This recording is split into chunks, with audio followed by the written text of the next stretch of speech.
नमस्कार। हिंदी साधन चैनल में आप सभी का एक बार फिर से हार्दिक स्वागत है। आज के इस वीडियो में सामाजिक अध्ययन के 60 महत्वपूर्ण प्रश्नों को व्याख्या सहित हम हल करने वाले हैं। ये प्रश्न सीटेट नवंबर 2012 के परीक्षा में पूछे गए प्रश्न हैं। संभव है इस तरीके के ही प्रश्न परीक्षा में आए, इसलिए वीडियो को पूरा अंत तक अवश्य देखिए। पहला प्रश्न है प्रश्न संख्या 31। पहाड़ी ढलानों पर कृषि भूमि में मृदा अपरदन और जल प्रवाह को मंद करने के उपाय को जाना जाता है। अंत ऑप्शन है अंतरा फसलीकरण, समुच्च रेखीय जुताई, स्थानांतरित कृषि, घास पत्तों से ढकना। ऑप्शन दूसरा सही हो जाएगा, समुच्च रेखीय जुताई। अगला प्रश्न है कल्पना कीजिए कि आप अपने माता पिता के साथ आज से लगभग 4000 वर्ष पहले लोथल से मोहनजोदड़ो की यात्रा कर रहे हैं। आपने वहाँ निम्नलिखित में से कौन सी चीज़ें देखी होगी? ऑप्शन है बंदरगाह पर भंडार गृह, गुफाएं और चट्टानी पनाहगार, नर्मदा घाटी, विशाल स्तूप। ऑप्शन तीसरा सही हो जाएगा, नर्मदा घाटी। लगभग 4000 वर्ष पूर्व लोथल से मोहनजोदड़ो की यात्रा करते समय एक यात्री को नर्मदा घाटी दिखी थी। लोथल प्राचीन सिंधु घाटी सभ्यता के महत्वपूर्ण शहरों में से एक है। वर्तमान में इसकी स्थिति भारत के गुजरात राज्य में मानी जाती है। मोहनजोदड़ो पाकिस्तान के सिंध प्रांत का पुरातात्विक स्थल है। अगला प्रश्न है प्रश्न संख्या 33। किसी उत्पाद से संबंधित विशिष्ट पहचान अथवा नाम का अभिप्राय है।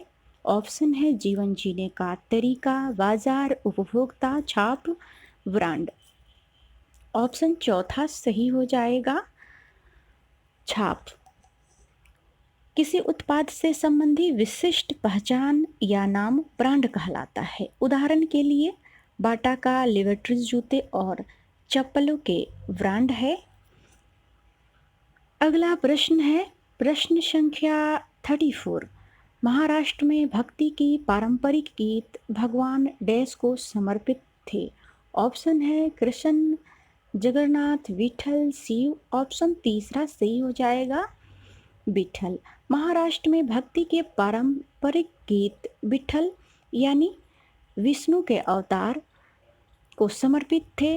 महाराष्ट्र के लोगों के भगवान विठल पर अगाध श्रद्धा थी। वहाँ विठल देव के मंदिरों की संख्या भी अधिक है।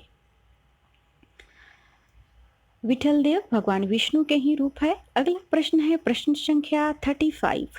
उस देश का नाम बताइए जहां सबसे पहला जल विद्युत संयंत्र स्थापित किया गया था। ऑप्शन है नॉर्वे, ब्राजील, संयुक्त राज्य अमेरिका, रूस। ऑप्शन पहला सही हो जाएगा, नॉर्वे। विश्व का पहला जल विद्युत संयंत्र नॉर्वे में स्थापित किया गया था। संसार के जल विद्युत संयंत्र के अग्रणी देशों में 92, नॉर्वे, ब्राजील और चीन प्रमुख है। अगला प्रश्न है प्रश्न संख्या 36। भारत के राष्ट्रपति द्वारा राज्यसभा के कितने सदस्य मनोनीत किए जा सकते हैं?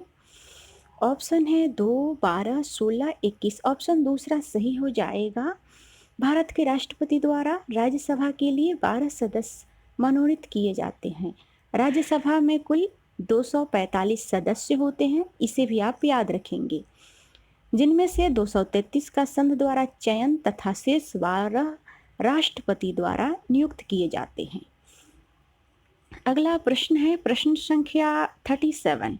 भारत के औपचारिक काल में सहायक संगठन का प्रारंभ किया। ऑप्शन है लॉर्ड मिंटो ने, लॉर्ड विलियम ने, लॉर्ड कॉर्नवालिस ने, लॉर्ड वेलेस्ली ने। ऑप्शन चौथा सही हो जाएगा, लॉर्ड वेलेस्ली ने।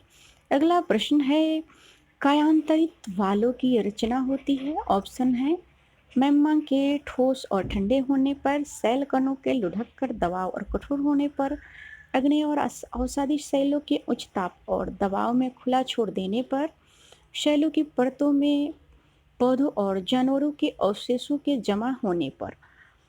ऑप्शन तीसरा सही हो जाएगा, अग्नि और औषधि शैलों को उच्च ताप और दबाव में खुला छोड़ देने पर। अगला प्रश्न है पृथ्वी को कितने समय क्षेत्रों में बांटा गया है?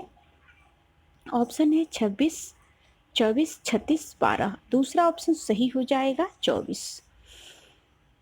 पृथ्वी को 24 समय क्षेत्रों में विभाजित किया गया है। समय क्षेत्र देश एवं उनके उपखंडों की सीमा निर्धारित करते हैं।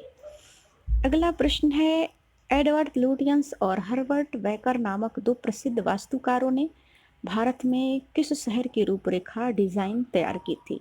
ऑप्शन है कलकत्ता, मद्रास, जिन्हें आजकल चेन्नई के नाम से जाना जाता है, बम्बई, मुंबई, नई दिल्ली। ऑप्शन चौथा सही हो जाएगा, नई दिल्ली। अगला प्रश्न है, सन 1527 में बाबर द्वारा किसे हराया गया? ऑप्शन है शेर शाह सूरी, इब्राहिम लोदी, राणा संगा, राणा प्रताप। ऑप्शन तीसरा सही हो जाएगा, राणा संगा। 1527 के खानवा युद्ध में बाबर ने राणा संगा को पराजित किया था। पानीपत की लड़ाई के बाद बाबर द्वारा लड़ा जाने वाला यह दूसरा युद्ध था। अगला प्रश्न है, प्रश्न संख्या 42। अक्षय से अभिप्राय है स्थल रूप का खींचना, शैलों का पृथ्वी की सतह पर टूटना, अपरदन और निक्षेपण की प्रक्रिया का साथ साथ होना, मौसम चक्र।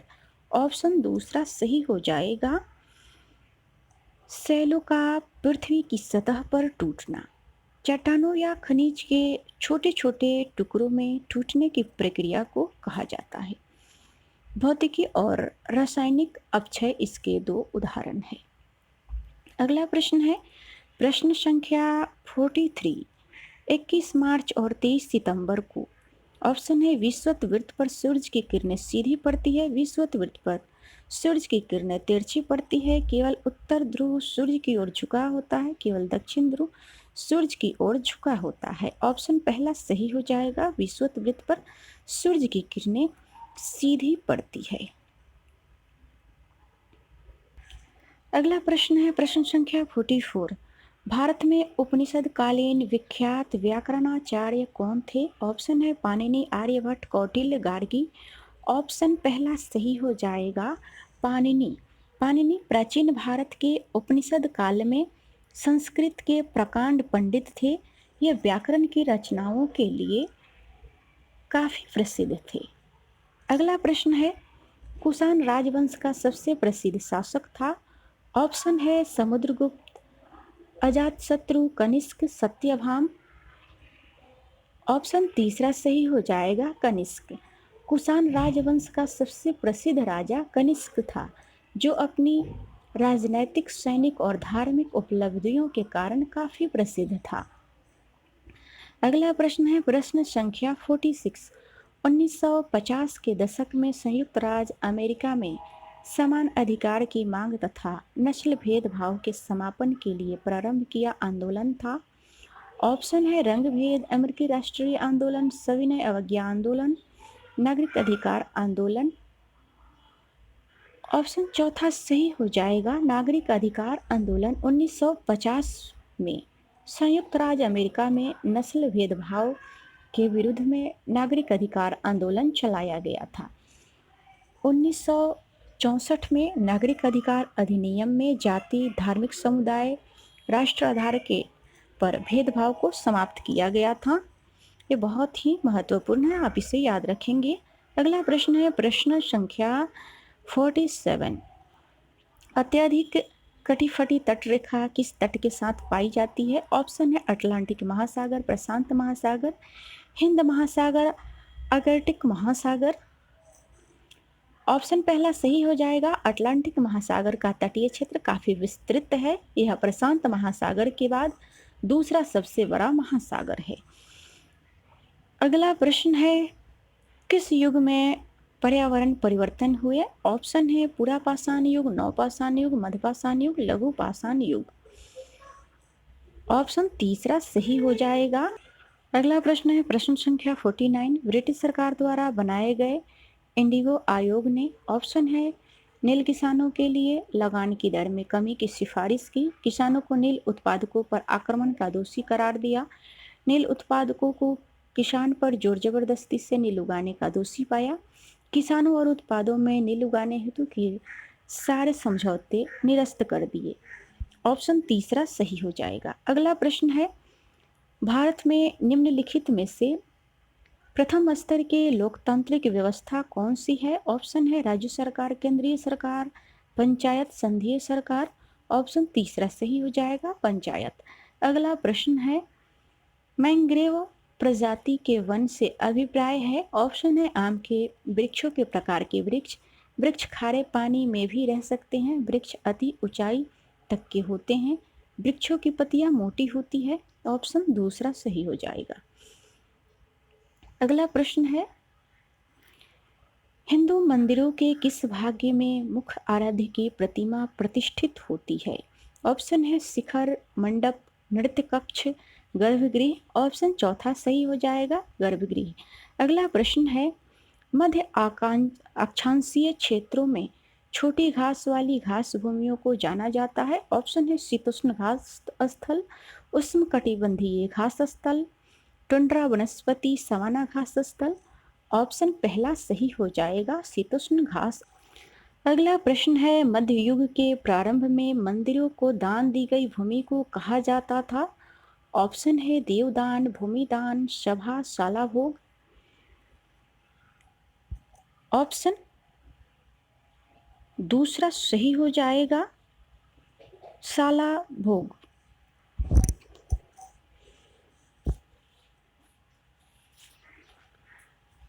अगला प्रश्न है, हड़प्पा सभ्यता का विकास किस नदी के किनारे हुआ? ऑप्शन है सतलुज, झेलम, गंगा, सिंधु। ऑप्शन चौथा सिंधु। अगला प्रश्न है, प्रश्न संख्या 56। कर्तन और दहन कृषि अफ्रीका में कहाँ की जाती है? ऑप्शन है वर्षा वनों में, पर्णपाती वनों में, गर्म मरुस्थल में, डेल्टा क्षेत्रों में। ऑप्शन पहला सही हो जाएगा, वर्षा वनों में। अगला प्रश्न है, जन सामान्य को उचित मूल्य पर खदानों की उपलब्धता सुनिश्चित करने की नीति को कहा जाता है। ऑप्शन है खाद्य सुरक्षा, भूमि की अधिकता, आत्मनिर्भरता, कृषि विकास। ऑप्शन पहला सही हो जाएगा, खाद्य सुरक्षा। अगला प्रश्न है, कावेरी नदी के जल का अधिकतर उपयोग निम्नलिखित में से कौन से दो राज्य करते हैं? ऑप्शन है केरल और तमिलनाडु, कर्नाटक और तमिलनाडु, तमिलनाडु और आंध्र प्रदेश, कर्नाटक और आंध्र प्रदेश। ऑप्शन दूसरा सही हो जाएगा, कर्नाटक और तमिलनाडु। अगला प्रश्न है, 17वीं सदी के अंतिम चरण में टीपू सुल्तान की मृत्यु के बाद मैसूर को किस पुराने राजवंश को सौंप दिया गया? ऑप्शन है मराठा, बोरियान, सिंधिया, निजाम, हैदराबाद। ऑप्शन दूसरा सही हो जाएगा, बोरियान। अगला प्रश्न है, चार बाग निर्माण किसके द्वारा किया गया था? ऑप्शन है मुगल शासकों, तुगलक शासकों, खिलजी शासकों, लोधी शासकों। ऑप्शन पहला सही हो जाएगा, मुगल शासकों। प्रश्न संख्या 61। मुंबई में घरावी प्रसिद्ध है। ऑप्शन है फिल्म निर्माण के लिए, बहुमंजिल इमारत के लिए, विश्व की सबसे झुग्गी बस्ती के लिए, स्लम डॉग मिलियनेयर के अभिनेता के घर के लिए। ऑप्शन तीसरा सही हो जाएगा, मुंबई में धारावी प्रसिद्ध है विश्व की सबसे बड़ी झुग्गी बस्ती के लिए। अगला प्रश्न है, निम्नलिखित में से कौन सी फसल बलुई मृदा तथा कम वर्षा और उच्च के से मध्यम तापमान में उगाई जा सकती है? ऑप्शन है पटसन, कपास, बाजरा, मिलेट। ऑप्शन तीसरा सही हो जाएगा, बाजरा। बाजरे की रेतीली मिट्टी में उगाया जाता है। बाजरा पौधा जो होता है वो रेतीली मिट्टी में उगाया जाता है। इससे कम वर्षा और मध्यम से उच्च तापमान की आवश्यकता होती है। यह भारत, नाइजीरिया और नाइजर की प्रमुख फसल है। अगला प्रश्न है, नदियाँ ताजे जल की डैश प्रतिशत मात्रा लिए हुए है? ऑप्शन है 0.0019, 0.001, 0.001, 0.009। ऑप्शन दूसरा सही हो जाएगा। अगला प्रश्न है, क्षेत्रीय असमानता बढ़ाते हुए निम्नलिखित में से सर्वाधिक उपयुक्त पद्धति कौन सी है? ऑप्शन है व्याख्यान पद्धति, क्षेत्र भ्रमण पद्धति, चर्चा पद्धति, अवलोकन पद्धति। ऑप्शन दूसरा सही हो जाएगा, क्षेत्र भ्रमण पद्धति। अगला प्रश्न है भूगोल पढ़ाते समय शिक्षार्थियों को ऑप्शन है नेमोनिक्स की सहायता से विश्व के महत्वपूर्ण स्थानों के बारे में याद करने के लिए कहा जाना चाहिए, केवल स्थानीय भूगोल पढ़ाया जाना चाहिए, घटनाओं को आगे बढ़ाने वाली प्रक्रियाओं को पाठ और बच्चों के पूर्ण अनुभवों के प्रकाश में विश्लेषित करना चाहिए, प्रकृति और सामाजिक विज्ञान में अंतर स्थापित करना चाहिए। ऑप्शन तीसरा सही हो जाएगा। अगला प्रश्न है प्रश्न संख्या 66। निम्नलिखित में से कौन सा कार्य कक्षा 8वीं के बच्चों के सृजनात्मक अभिव्यक्ति के विकास के लिए सर्वाधिक उपयुक्त होगा? ऑप्शन है सिक्कों का संग्रह, चार्ट तैयार करना, स्क्रैप बुक तैयार करना, समाचार पत्र पढ़ाना। ऑप्शन दूसरा सही हो जाएगा, चार्ट तैयार कराना। अगला प्रश्न है जल प्रशोधन संयंत्र को पढ़ाने के लिए निम्नलिखित में से कौन सा सर्वाधिक उपयुक्त है? ऑप्शन है मनुष्य के लिए जल की महत्ता पर चर्चा करना, शिक्षार्थियों को प्रशोधन संयंत्र पर क्षेत्र भ्रमण के लिए ले जाना, इस प्रकरण पर शिक्षार्थियों को परियोजना देना, इस प्रकरण पर विशेषज्ञ द्वारा व्याख्या देने का प्रबंध करना। ऑप्शन दूसरा सही हो जाएगा। अगला प्रश्न है भारत में जेंडर समानता प्रकरण पर पाठ योजना तैयार करते समय आपका पहला चरण क्या होगा? ऑप्शन है जेंडर विसंगतियों की हानियों की सूची तैयार करना, उद्देश्य की रूपरेखा बनाना, अनुमानित परिणामों की सूची तैयार करना, नपुंसकों की गंभीर स्थिति के बारे में सोचना। ऑप्शन दूसरा सही हो जाएगा, उद्देश्य की रूपरेखा बनाना। अगला प्रश्न है निम्नलिखित में से किसके लिए उपचारात्मक शिक्षण किया जा सकता है? ऑप्शन है कोई शिक्षार्थी जो सामान्य कक्षा कक्षीय पद्धति के प्रति प्रतिक्रिया व्यक्त नहीं करता, निर्धन परिवारों के बच्चों के लिए, ग्रामीण पृष्ठभूमि के बच्चों के लिए, निर्योग बच्चों के लिए। ऑप्शन पहला सही हो जाएगा। अगला प्रश्न है सूक्ष्म शिक्षण का उद्देश्य है प्रशिक्षु अध्यापकों द्वारा ली गई कक्षाओं का विश्लेषण और उन्हें प्रतिपुष्टि देना, बेहतर समझ के लिए पाठ को सूक्ष्म हिस्सों में बांटते हुए पढ़ाना, शिक्षार्थियों के व्यवहार का सूक्ष्म प्रबंधन, बधिर बच्चों को माइक्रोफोन से पढ़ाना। ऑप्शन पहला सही हो जाएगा, प्रशिक्षु अध्यापकों द्वारा ली गई कक्षाओं का विश्लेषण और उन्हें प्रतिपुष्टि देना। सूक्ष्म शिक्षण का उद्देश्य प्रशिक्षु अध्यापकों द्वारा ली गई कक्षाओं का विश्लेषण और उन्हें प्रतिपुष्टि देना है। यह स्पष्टीकरण प्रश्नावली आदि की कुशलता से संबंधित होता है। अगला प्रश्न है प्रश्न संख्या 71। समूह में शिक्षार्थियों की सापेक्ष स्थिति ज्ञात करने के लिए निम्नलिखित में से किसका सर्वाधिक उपयुक्त प्रयोग किया जा सकता है? ऑप्शन है ग्रेडिंग, प्रतिशत अंक, प्रतिशतांक, संयुक्त अंक। ऑप्शन तीसरा सही हो जाएगा, प्रतिशतांक। अगला प्रश्न है शिक्षार्थियों की विचारधारा के प्रतिबिंबन के संबंध में निम्नलिखित में से क्या सबसे सही है? ऑप्शन है दैनंदिन कक्षा कार्य शिक्षार्थी को प्रतिबंधित नहीं करना चाहिए, अन्यथा यह पाठ्यक्रम के व्यवहार को विलंबित करेगा। शिक्षार्थियों को अपनी कक्षा के कार्य क्षमता पर प्रतिक्रिया नहीं व्यक्त करनी चाहिए। ट्यूटरों को बराबर शिक्षकों के प्रतिस्थापित करना चाहिए। यह सहपाठी शिक्षार्थी की अवधारणा की बेहतर समझदारी में मदद करता है। परस्पर विश्वास का वातावरण और प्रतिबिंब का संदर्भ एक शिक्षक के द्वारा अवश्य निर्मित किया जाना चाहिए। ऑप्शन चौथा सही हो जाएगा। अगला प्रश्न है प्रकरण अध्ययन अभिनव अनन्य रूप से केंद्रित करता है। परिभाषाओं को बचाना, बच्चों को उनके स्वयं के अनुभव द्वारा लिखना, बच्चों को उच्च शिक्षा हेतु कानून की पढ़ाई, शिक्षार्थियों में सुनिश्चित प्रतिक्रिया की प्रवृत्ति को प्रोत्साहित करना। ऑप्शन दूसरा सही हो जाएगा, बच्चों को उनके स्वयं के अनुभवों के द्वारा लिखना। अगला प्रश्न है सामाजिक विज्ञान में निम्नलिखित प्रश्न है शिक्षार्थियों की आत्मगरिमा को बढ़ाने के लिए, शिक्षार्थियों को प्रोत्साहित करने के लिए निम्नलिखित में से क्या करना चाहिए? ऑप्शन है चर्चा और वाद विवाद में हिस्सा लेने के लिए प्रोत्साहित करना, सफल कहानियां सुनना, जैसे स्टीफन हॉकिंग एक अशक्त युक्ति लेकर महान भौतिक विज्ञानी आदि उदाहरणों का मूल्यांकन करने का प्रयास करना, समान स्तर पर उपलब्धि पाने वाले समवयस्कों के साथ संभव अंतःक्रिया करना, उन क्षेत्रों में अपनी दक्षता का संवर्धन करने के लिए अवसर देना जिसमें वे प्राकृतिक रूप से कुछ करने के लिए तैयार हैं। ऑप्शन चौथा सही हो जाएगा। अगला प्रश्न है प्रश्न संख्या 83। कौन सा सामाजिक विज्ञान का तकनीक कौशल नहीं है? ऑप्शन है शोधनीय प्रश्न, कहानी प्रश्न, प्रबलन, उदाहरण। ऑप्शन तीसरा सही हो जाएगा प्रबलन। प्रबलन सामाजिक विज्ञान का कौशल नहीं है। इसका प्रयोग शिक्षण अधिगम प्रक्रिया में शिक्षक द्वारा सकारात्मक व्यवहार के लिए किया जाता है। शोधनीय प्रश्न, कहानी कथन तथा उदाहरण जैसी तकनीक का प्रयोग सामाजिक विज्ञान में किया जाता है। अगला प्रश्न है भारत में कौन से शहर की तुलना कैलिफोर्निया के सिलिकॉन वैली से की जाती है? ऑप्शन है मुंबई, चेन्नई, हैदराबाद, बेंगलुरु।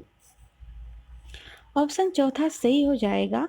बेंगलुरु की तुलना कैलिफोर्निया के सिलिकॉन वैली से की जाती है। यहाँ भारत की आईटी कंपनी का गढ़ है। अगला प्रश्न है निम्नलिखित आयु समूह में विभाजित कुल जनसंख्या को दर्शाया जाता है। ऑप्शन है जनसंख्या परिवर्तन की प्रतिरूप, जनसंख्या संगठन, जनसंख्या पिरामिड, मानव संसाधनों का विभाजन। ऑप्शन तीसरा सही हो जाएगा जनसंख्या पिरामिड। जनसंख्या पिरामिड में सकल जनसंख्या के विविध आयु वर्ग में वर्गीकृत करके दर्शाया जाता है। अगला प्रश्न है निम्नलिखित का सही क्रम में मिलान कीजिए। ऑप्शन है मलयालम, कर्नाटक, मराठी, गुजरात, गुजराती, महाराष्ट्र, कनाडा, केरल। यहाँ पे आप वीडियो को पॉज करके कूट मिलान कर सकते हैं। केरल में मलयालम भाषा बोली जाती है। पहला का चौथा हो जाएगा। महाराष्ट्र में मराठी महाराष्ट्र की भाषा है, गुजराती गुजरात की भाषा है, कन्नड़ कर्नाटक की भाषा है। दूसरा ऑप्शन सही हो जाएगा।